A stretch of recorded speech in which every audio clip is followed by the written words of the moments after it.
Why is gold so valuable and why is it scarce?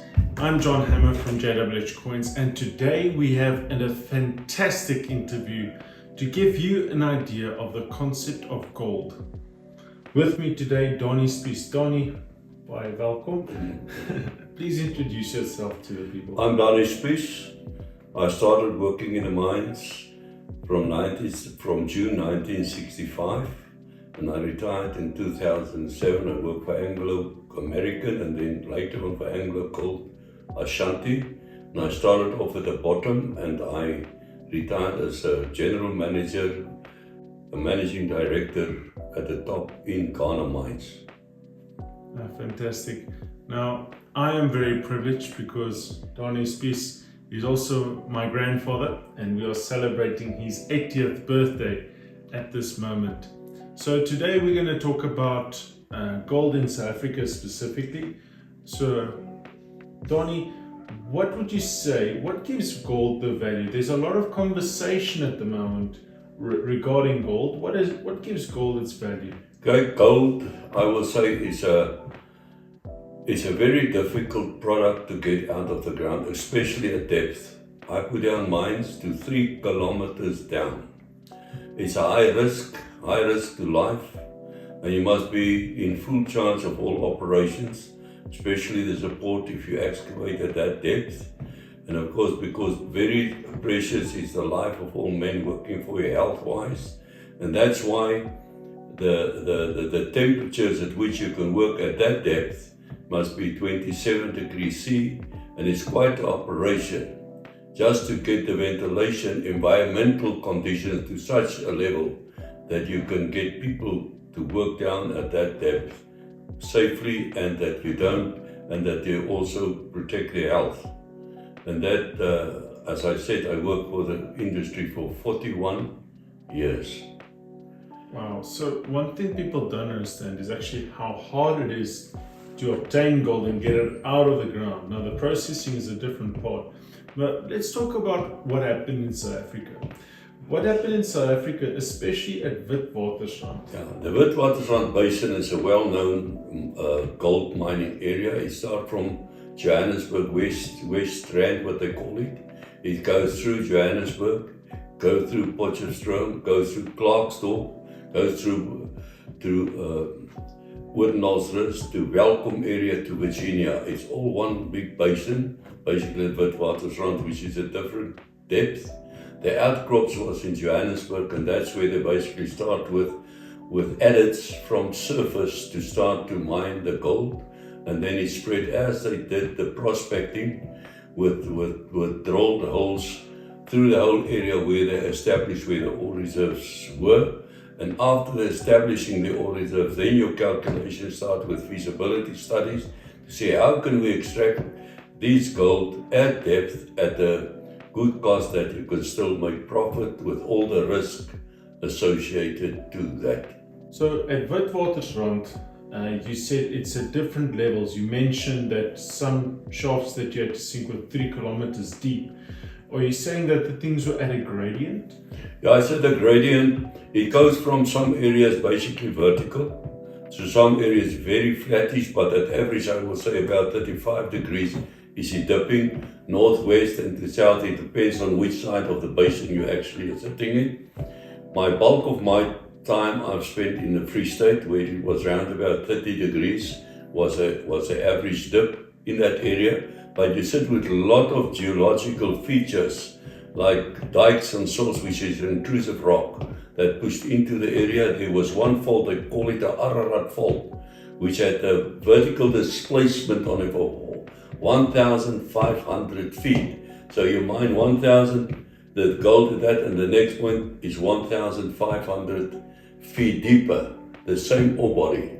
So that's why when you put down shafts, it's quite a process before you can put down a shaft and basically say, fine, I got adequate ore reserves. At what tonnage can we extract? What should be the sizes of the shafts before you can actually start to develop that area?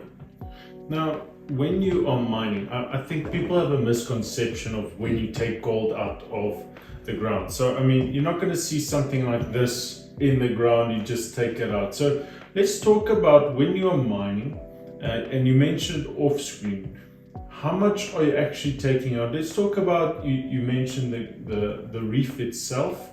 How much gold do you actually get per ton when you excavate the ore? That's correct. Let me first phrase you, what does it look like? As we know that there's layers of rock in the earth. It's like a book page. One of that 100 pages got gold in that page. And now you must mine that out. And as you mine it out, there's a cavity. Now you must support it. So you must control the convergence of that ground. And then how do you take it out? You must drill it, and you must blast it, and you must remove that rock. And lots of places you mine to 5 grams per ton of rock, which you basically mine at that depth. Now the first is you drill it, you blast it, then you've got mechanical scrapers, which is operated with ropes that you remove the rock. Then you drop it into hoppers, which you transport to a dropping point, which we call ore passes. That gravitates down to the bottom side of the shelf where it is hoisted to surface. When they get that rock to surface, they cart it back to the reduction works where they first crush it to a certain size. Then they go into ball mills. It's basically iron balls, and they put the rock in there and they grind it till it is dust, like dust.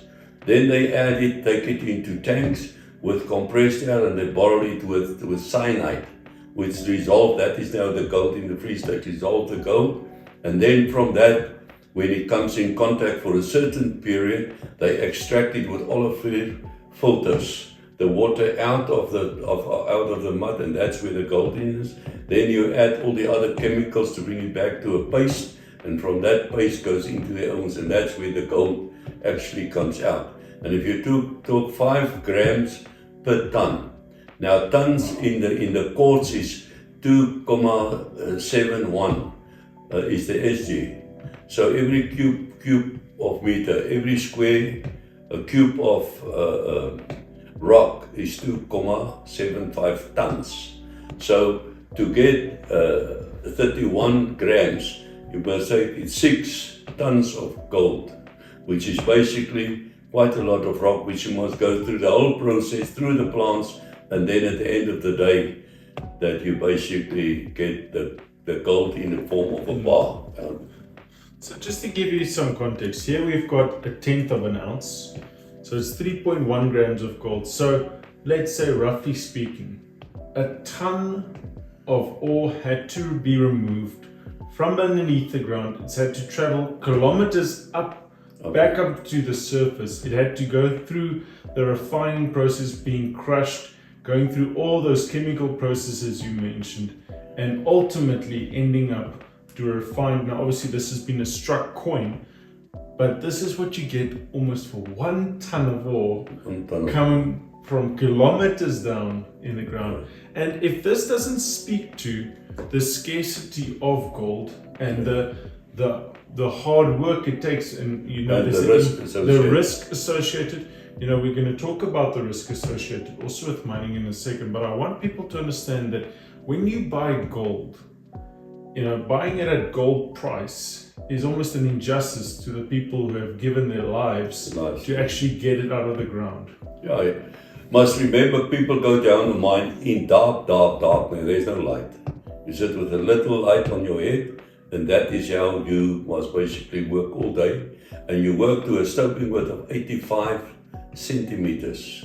That's where you take it out, because the lower this, what we call stoping width, taking out the gold, the process is called stoping operation.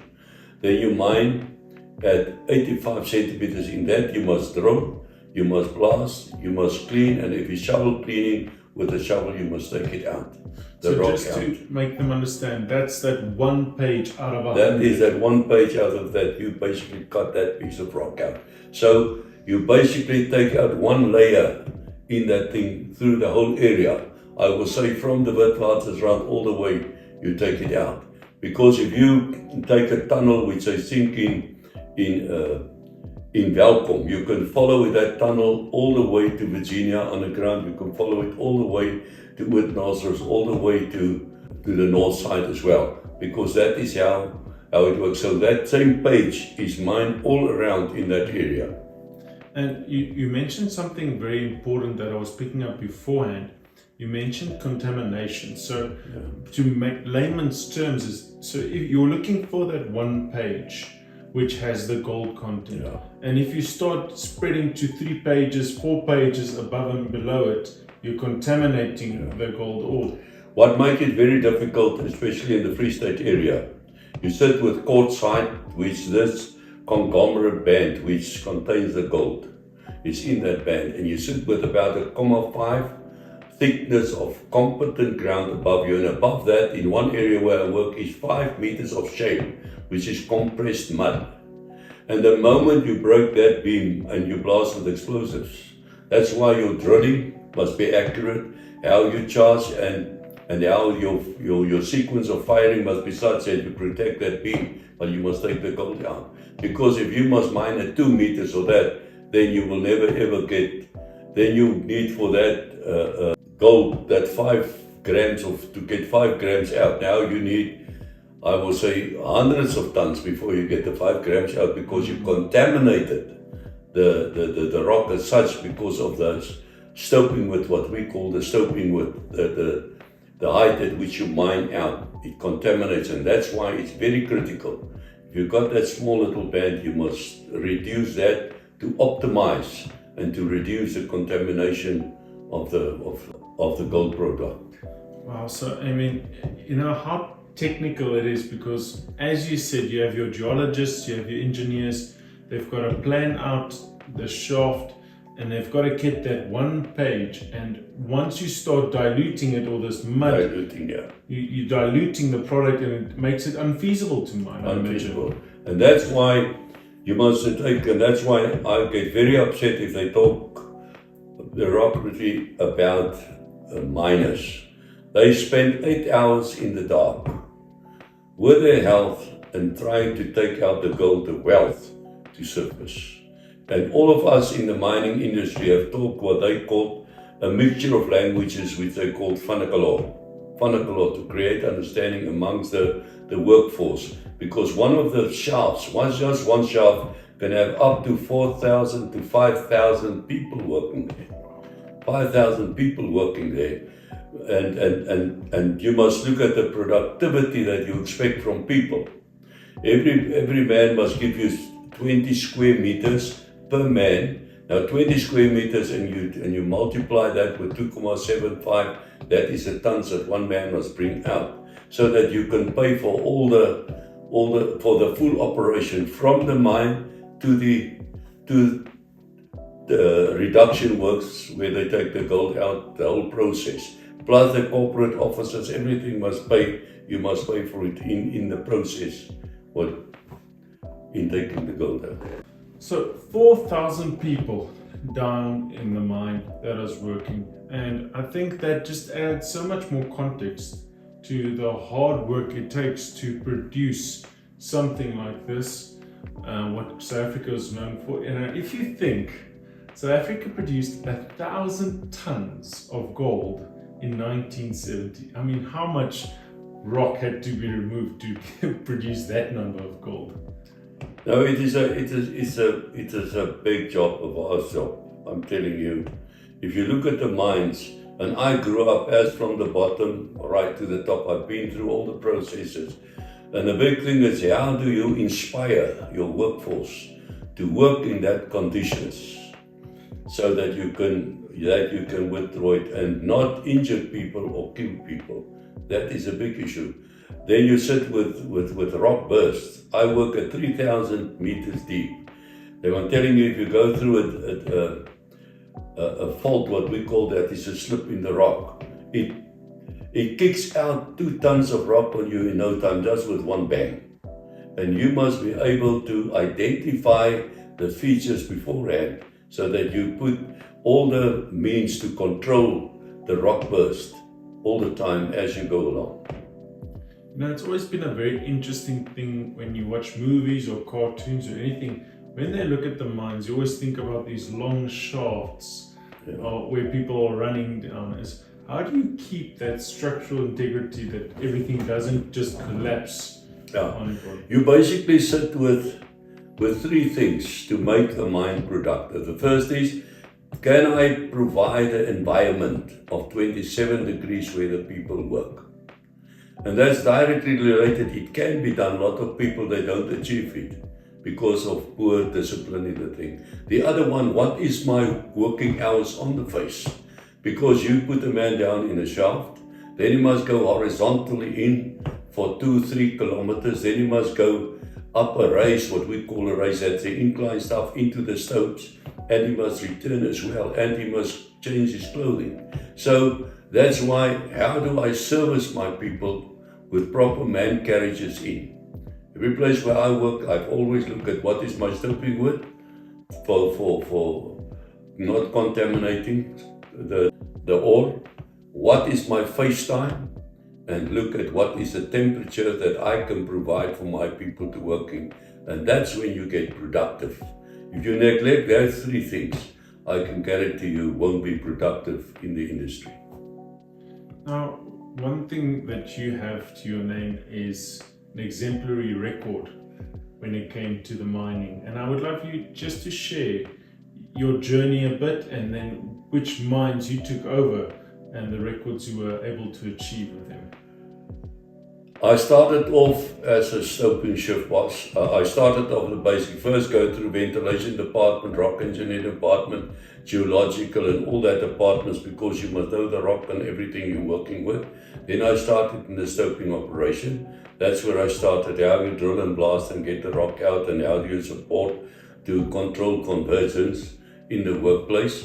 So I worked through all the area till later on, when I got my qualifications, I started to open up new mines. New mines from a milling land, put down a shaft, get it into production with all the infrastructure that goes to it. Because the infrastructure of a mine is such, you must get the air down. You set 2 tunnels in, fresh air in, and the contaminated air comes out. Then you use a lot of water to lay the dust. That water, again, you got settlers that basically settle that water. You don't just get clear water all the time. You just add about 5% due to evaporation and stuff like that you basically must get that down. So the infrastructure is quite a lot. And then when you work at depth, all the water that you use after it is clean, you must pump it to surface, to the cooling plants. And that plants cool it down to 1 degree C. Then you take it through down the mine, and you first cool in bulk air coolers the air. Then you take the spot coolers there where the people work, and you cool it there so that you can provide the right environmental conditions. So you must have adequate flow of air, and you must have with that also proper conditioned, reconditioned air that people can properly work, that you can expect from that. And that is what is neglected down a lot of mines, and people suffer with lung diseases and all that lot because the basics is not obeyed. And that's one thing that I focus on all the time, is on that. I put my head down that nobody's gonna die with me. In putting down the shaft, a couple of people died. I put down new shafts, and I said to the people, not a single man will die here. We're gonna look after it, and we have achieved it. Because what the mind of a man can conceive and believe, it can achieve. And a lot of people don't believe a thing. I've started on one mine that the government about want to close a mine of the amount of people they killed there just by falls of ground. They had 118 fall of ground accidents a year, of which 5 to 6 was killed, and there was a lot of paraplegics and limbs that is lost due to falls of ground. And I start with a campaign, no rock will fall uncontrolled. What do I mean by that? No rock will fall by gravity force. You either support it or you blast it down, but it will not fall. And what was the end result after you get every man's mindset aligned to that? We went 8 years and 5 months at the depth of 3 kilometers without a single person killed with a rock. 8 years and 5 months where they killed 6 every year. We brought it down to 5 rock fall incidents in a year from 180. Why? Because the leader said we can do it, and then you will work up to it. Build the capacity of the people, empower the people that they understand, and at the end of the day, that is what can result out of it. And you also boast an incredible record. The records in one of the shelves which I put down are very, where in the average, the Free State stoping width, what we call taking it out due to poor blasting and all that lot that goes with it, and not working to an actual plan, was 160, 150 stoping width. I put down that shelf and I said to the people, this mine will mine the whole mine at 85. And we mine at 85. Why? Because every person that came in, whether I was in a senior position, he first came to my office and I asked him a couple of basic questions. How do you control this? How do you control this? How do you do this? How do you drill the holes? How do you do your timing? All that basic operational skills. And if they can't give me the correct answer, I said, sorry, not going down my mind. You can go back to the training center, and when you can come back and you're knowledgeable on this lot, you can go down. And then after he answered me properly, I said, now fine, I will personally come and visit you in the workplace. And all the stuff that I ask you, all I want to see with my own eyes, that it works like that. And that is where it comes in. Obeying, you must have discipline. You're not just talking, you're not screaming. I didn't allow any swearing at the place. People talk decent to people, respect the people, and at the end of the day, that is, which I'm very proud of. That was the only mine I know of, that the whole mine at that stoping with a low-grade mine which may be profitable in that specific area. Incredible. And you've also had the privilege of meeting some royalty as well? Yeah, when Anglo bought Ashanti Mines, they sent somebody up to Ghana for first as a managing director, and he couldn't get along with the Ghanaians, very good people. So they asked me if I will go, so I went there. And about my second day, the union came in and said to me, and tell me straight, we just want to inform you, if you treat us like your predecessor, don't even unpack your suitcases. I said, man, I'm not that person. I know how to work with people, how to respect people. And about 3 months later on, somebody from Accra, the capital city of Ghana, came to the mine in Obuasi, come and took my hand. He said, Mr. Spies, Mr. MD, we just want to say thanks to you. Your people see you as a father figure. You build their capacity, you respect them, and they respect you. We can see this place is now in a very good hands. Why? Because only people can give results if people are happy. Thank you so much. So for everyone viewing this, to understand the product of gold, you have to understand that there has been a lot of thought, a lot of blood, sweat and tears behind it, literally, and that it's taken years and decades of skill and craftsmanship to get the ore out of the ground. It's been an incredible science, and we're cutting this a bit short, and we can make a longer video here about the complexity of the mines and what it was truly happening in South Africa. Because as I understand that the type of gold they say you find in South Africa is rather difficult to extract. You know, it's not this that you find in shallow places. It was rather difficult. It was what they call carbon gold, if I'm correct. Yeah, carbon reef at Western deep levels.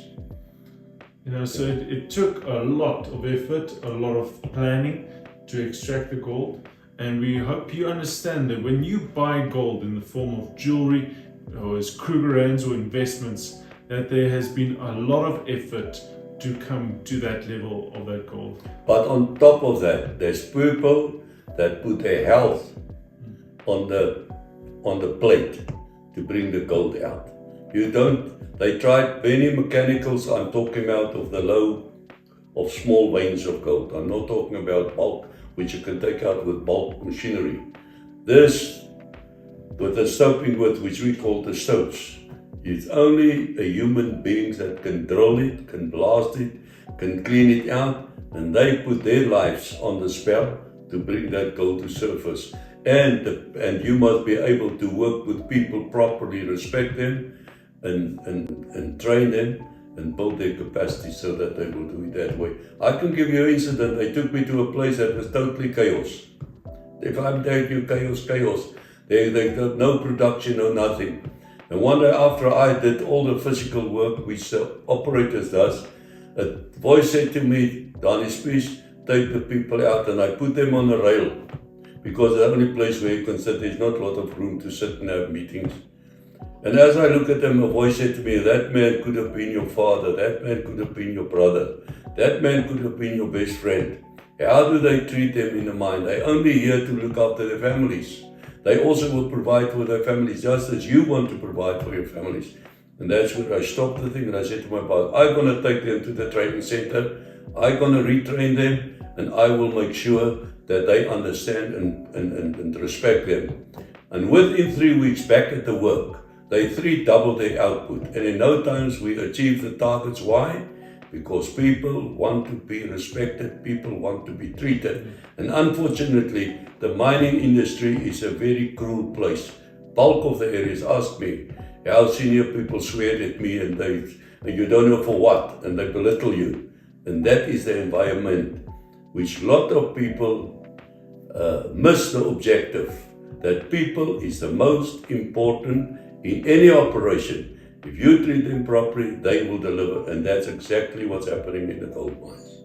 So to conclude this, the next time you look at gold jewelry or gold coins, remember that someone has physically extracted that with their hands in South Africa out of the mines, and has taken great effort to do so. And they've put their lives at risk. So we hope that you found this video informative. Follow for more videos like this, and we'll see you on the next episode.